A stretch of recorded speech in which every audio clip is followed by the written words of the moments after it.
Hey everybody, how's it going today? We're going to go through some comments in our slavery video. Obviously, it's a very sensitive topic, and you guys had a lot to say. So I've got my friend Mitch here with me to kind of walk through these comments so that we do them justice and are just respectful and open and honest with you. And so, Mitch, say hey. Hey, what's up, Micah? Good to be here. Good to have you here. What do we got? What comments are there? Okay, so let's get into the first comment because Okay. this comment kind of sums up, touches on points that almost every other commenter made Okay. in response to this video. So Bugsy0333 wrote, how much more clear can it get? There is no commandment that says thou shalt not own another human being as property. Therefore, owning a slave is not a sin. Exodus 21 tells you where to buy slaves, how long you can keep them for, how you can treat them, etc. Anybody who tries to twist the meaning of this knows it is immoral to own slaves and wants to falsely defend the Bible. For example, there is absolutely no mention of the words indentured servitude in the Bible, but apologists will swear that's what it means. In any case, that is still owning another human being as property. It doesn't matter if they were treated nice or let go. Let's speak on the endorsement thing for a second, because I did bring that out in the video. God's prescription of how something should go is not endorsement of the thing itself. God prescribing the treatment of slavery in Israel, or the treatment of slaves in Israel, does not mean that he agrees with the ownership of people. I mentioned this in the video that sometimes God tells Israel to do things in a certain way when they do things wrong. So you're going to get divorced. This is something you're going to do. But when you do it right. Do it with the least harm to people that you possibly can. And he does this all the time. It doesn't mean he agrees with divorce. He's against divorce, but he knows people are ignorant and evil and going to do it anyways. So adjudication or regulation does not mean endorsement. So we need to get that out of our minds as well. His very first comment, I think, is kind of where most people would sit with that response, which is there is no commandment that says thou shalt not own other people, another human being as property. Right. So that's the problem is then, okay, somebody else made the comment, a pesticide doesn't have on its label explanation or regulations for how to use the pesticide when you drink it, for instance. Yeah.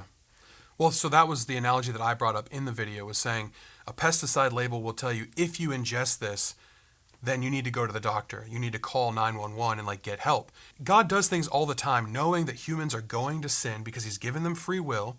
And he says, when you do this thing, here's what you're going to do after that to lessen the damage that you could do.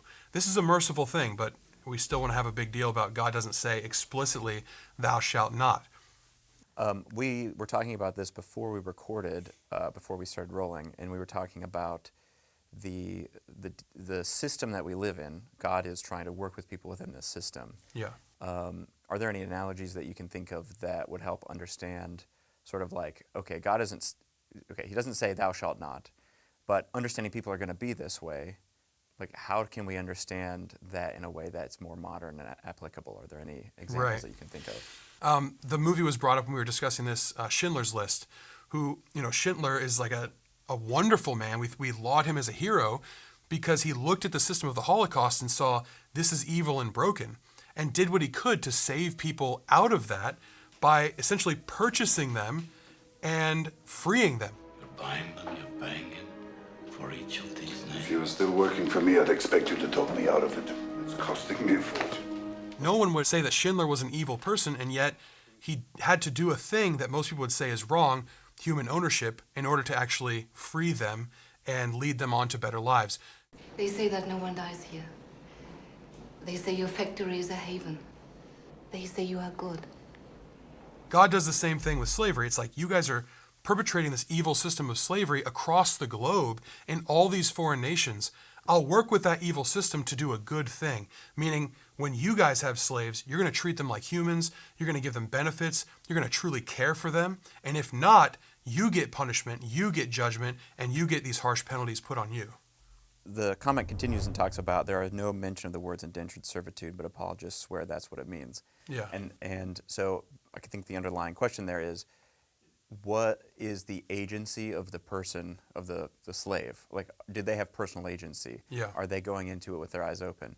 Do they have the ability to walk away anytime that they want? What are the terms? And then separately, he gets into the point of Hebrew versus non-Hebrew, he or she, I don't know if it's a woman. Hebrew versus non-Hebrew slaves. So, but let's just talk about that for a minute. Yeah, I would agree. There is no word indentured servitude in the Bible, which that really is one of those things where you are maybe parsing a little bit too much there, because while we don't have indentured servitude, we actually have something probably better than indentured servitude going on in Israelite slavery, because these people, when they are submitting themselves as slaves to a master, their debt is taken care of, they're given a house, they're given food, they're given medical care. I mean, they're given more than even indentured servants were in the past. So yes, the word's not in there, but actually the system is even greater than that. It's just that we don't have good words to apply to this. You're saying the key difference there is that it is a mutually agreed upon arrangement. Yeah, mutually agreed upon, mutually beneficial. I mean, it is well within the person's interest to continue in servitude to this person. And even in indentured servitude, you didn't often have that. It was like, it'd be grueling and you'd be like, man, I can't wait to get out of this. And eventually your contract was up and you'd get out of it. But there's actually laws in the Bible that say, if you want to keep working for this person, you can do that.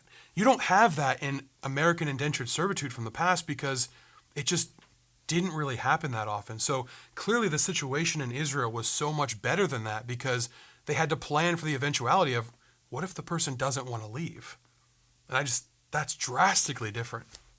Now, the next point that this kind of leads into is that there were different treatment. I think it's Leviticus 25 that another commenter specifically names, which is there's different rules for Hebrew slaves or your brothers, other tribes of the nation of Israel versus slaves that you take from non-Israelite nations. So because those people, it says that they can be kept for life and even their children can be. Yeah. God says in his law, you can keep their children and sell them or whatever. What does it say there, and why, how do we think about this concept and what's the difference there? Yeah, so that is a really hard thing because you see people not treated equally potentially, right? You've got these people that are part of Israel and they're let go after 6 years. On the 7th year is the Jubilee year and their debt is forgiven. They're set free. That's why you have the eventuality of if they don't want to be set free, they can continue working for you. And then you have different rules for foreign slaves because they can be your property forever. Now, first of all, this doesn't say that they can't be freed. It doesn't say that, they must remain slaves forever, even their children and their children's children. You can free them. This is a possibility within the law. But also we have to remember that there are a lot of laws governing how that would happen. So if this slave is stolen from their home and they don't want to be there, well, you cannot steal a person and have them in your possession and that be legal. In fact, Moses says if you do this, you're put to death. If you're found with a person that's been stolen, then you are put to death for ownership of that person. So it's not without rules at all. Those rights, those human rights, and that elevation of their status is still at play with Hebrew slaves or foreign slaves. So you still have to keep in mind the laws from Exodus 21, which I know people have problems with because they nitpick certain ones that have confusing language. But if a master beats their slave, foreign or Hebrew, and they're in pain or cannot work, they're paid for their work and they're paid for their medical expenses. They're taken care of. So this is also very different. This is an elevation of human rights. Then if you kill your slave, you are put to death. Doesn't matter if it's a Hebrew slave or a foreign slave. You're put to death for that thing. So we have to remember that, yes, it might be different because one is a contract with your countrymen and one is a contract with a foreign nation or a person from a foreign nation, but the rights are the same, meaning the elevation of human life is the same in both cases. And you still have plenty of room within the law for freedom of those slaves. And we need to remember, this is a huge thing, those slaves can become a part of Israel. That door is open for them at all times where they can come in as a foreign slave, but then become an Israelite, follow after the God of Israel, and take part in the brotherhood of that. Meaning, after 6 years, they're let go again. They've attained the rights of brotherhood. So it's not without a chance for freedom, and it's not without a certain willingness that these foreign slaves even are coming into this slave-master relationship, which again, we have to remember the word slave is very different than you're probably thinking of it with all the connotations you're pulling in. What are the circumstances under which a foreign-born person would become a slave?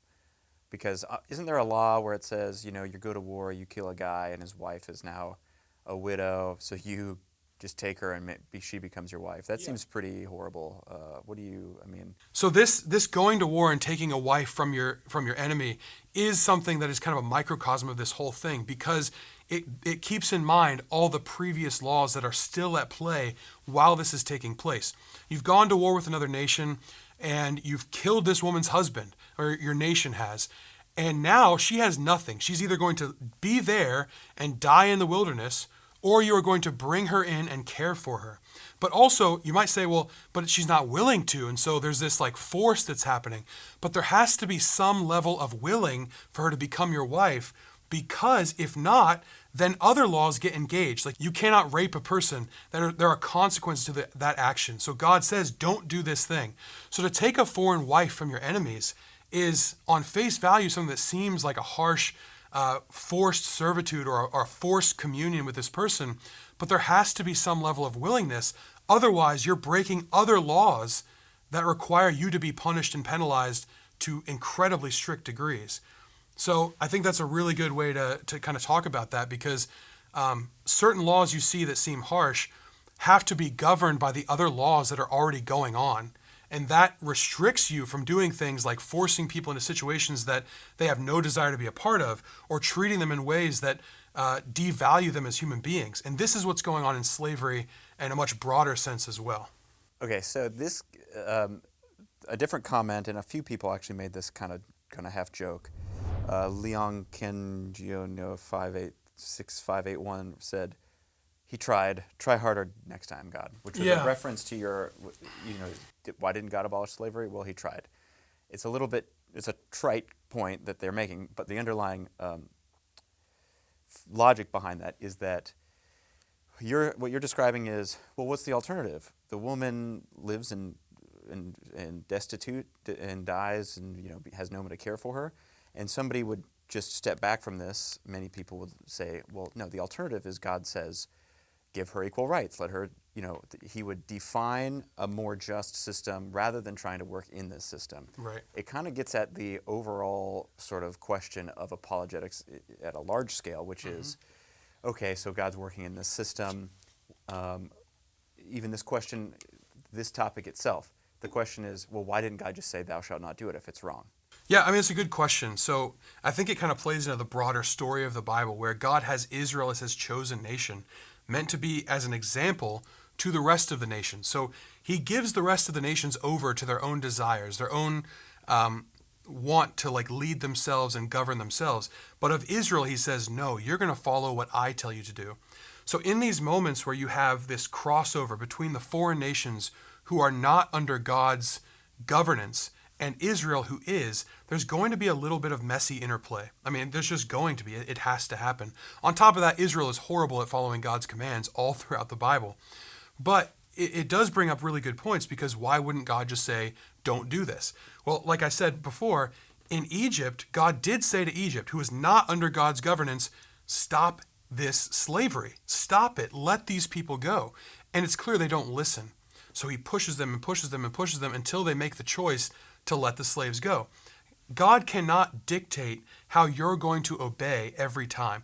This is why we said he tried, because he can do all he wants, but he's not going to force you to obey him. So when God says, don't have slaves, or treat slaves well, or have a totally different system than the rest of the world, that's a good thing. That's a moral thing he's doing, but he's working within a very messy system to do it.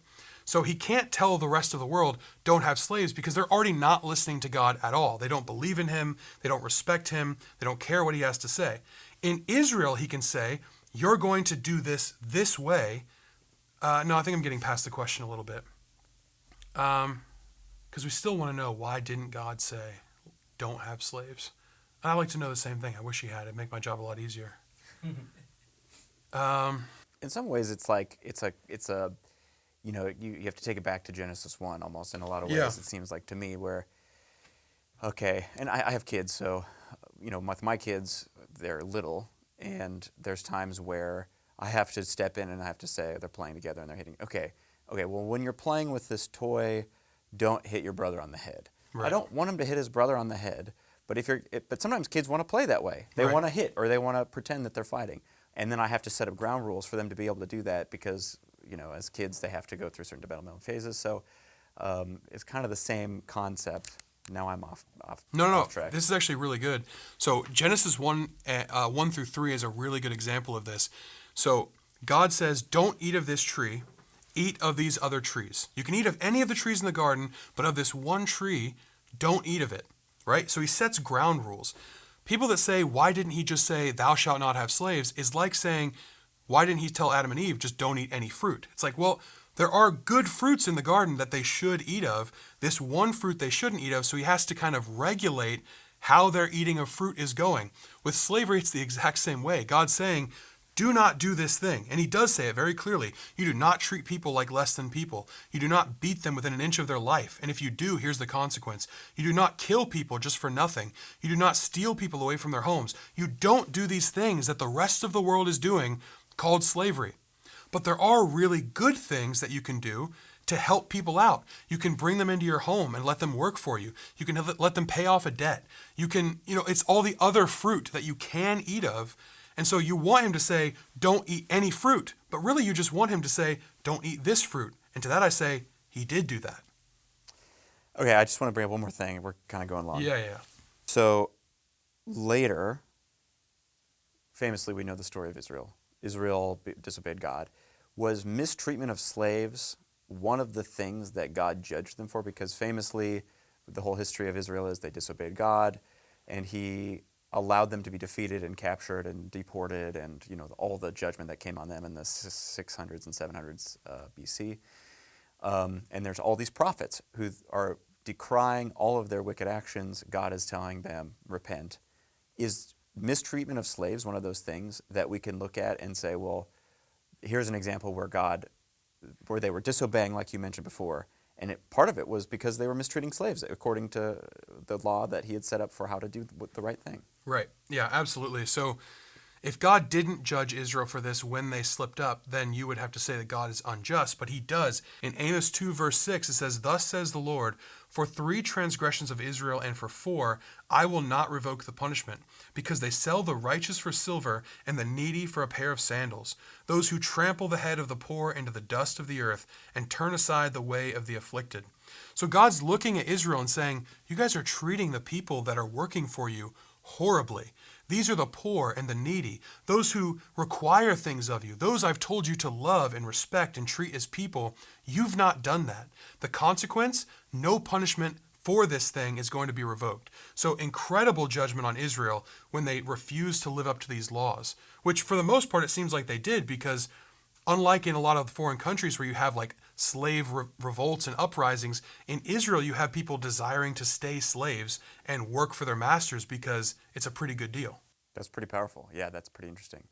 Well, thanks for the opportunity to come on. I think this has been helpful for me to go through this with you, so hopefully it can be helpful for our listeners and our viewers. Yeah, I really hope this has been helpful for you. I appreciate the discussion. I just want to make really clear, though, that none of what we're saying in this video or the previous one is some sort of justification for slavery. We're not saying slavery is right or good. What we're saying is that slavery in Israel was a totally different thing than the slavery in the world that at that time or that has been since then. We have to remember that God created all of mankind in his image. Yes, he let mankind walk their own way for a while, but in Exodus, when he frees his people and sets himself as a being that is against slavery and human ownership, we have to remember that he's baby walking his people all the way back to that ideal that he has for them, that mankind is to be treated as equals, that love each other, made in the image of God. That's the beginning of the end of slavery. So thanks very much for your comments. Hope you've enjoyed this video, and we hope you check out the rest of our content as well. Thanks for watching Magnified. If you found our content helpful, make sure you subscribe so you don't miss an episode. We really appreciate your support.